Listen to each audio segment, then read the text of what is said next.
Hey guys, I want to talk about sometime when you're pursuing something really like amazing and you have just people in your life who don't really have the same vision as you, or they don't really kind of like believe in what you believe in.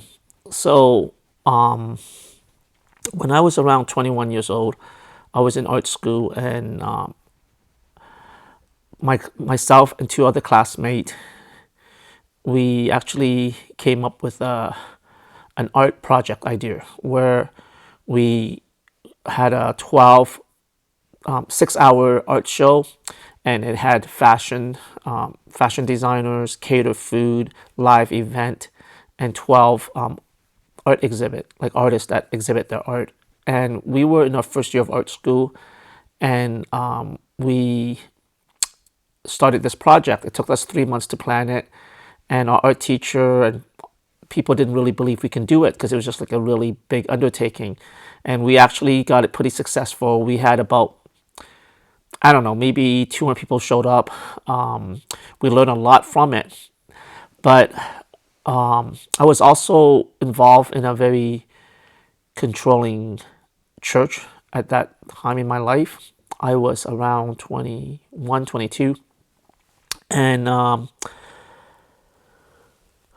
we had this thing called Men's Night. And basically, all the guys were supposed to get together once a month, and we do stuff together. And that that month, we got together at this pastor's house, and we were supposed to watch the movie Tombstone. And I kind of went up to the pastor and said, "Hey, listen, I'm just really busy. I'm trying to organize this event. It's basically launching next week, and I'm responsible for the fashion portion of this event. I have to contact the hairstylist, the makeup artist, the fashion designers. We want to make sure everything runs smoothly, and I was responsible for that portion."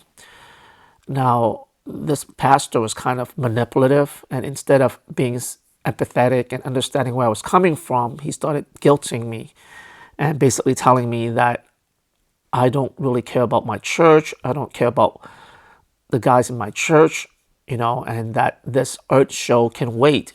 And basically, he expected me to sit with a bunch of guys I don't really hang out with and watch this movie called Tombstone, a beautiful Western movie. And I got guilted into it. And so for about 2.5, 3 hours, we had pizza, beer, watched a movie. But during that 3 hours, I had so much to do. And the crazy part was that I had a couple of guys who told me, do this thing, we'll come by and help you. And they never did, people from my church. And I learned a very important lesson after that thing happened.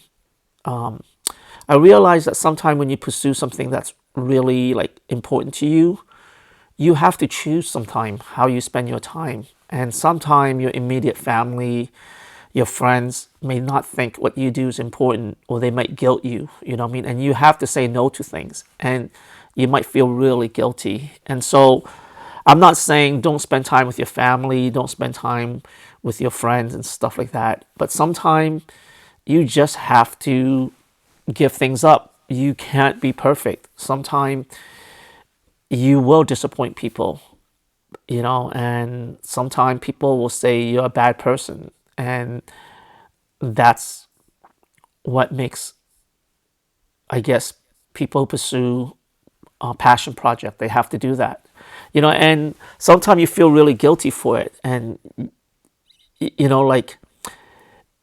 I guess, how do you know which one to pick and choose? Now, obviously, there's crunch time, right? Let's just say you're planning a big project. You do have to put everything aside, you know what I mean? And I guess you have to juggle things. I forget his name, but he's on this reality TV show, O'Leary. He said that there's not a lot of balance, life, family balance. If you are trying to build something like a business or whatever, it's really hard. It is really hard. And so what I'm trying to say is sometimes you can't find that balance, and sometimes you will have to let people down, and sometimes you will feel like an asshole, and don't let people guilt you into it.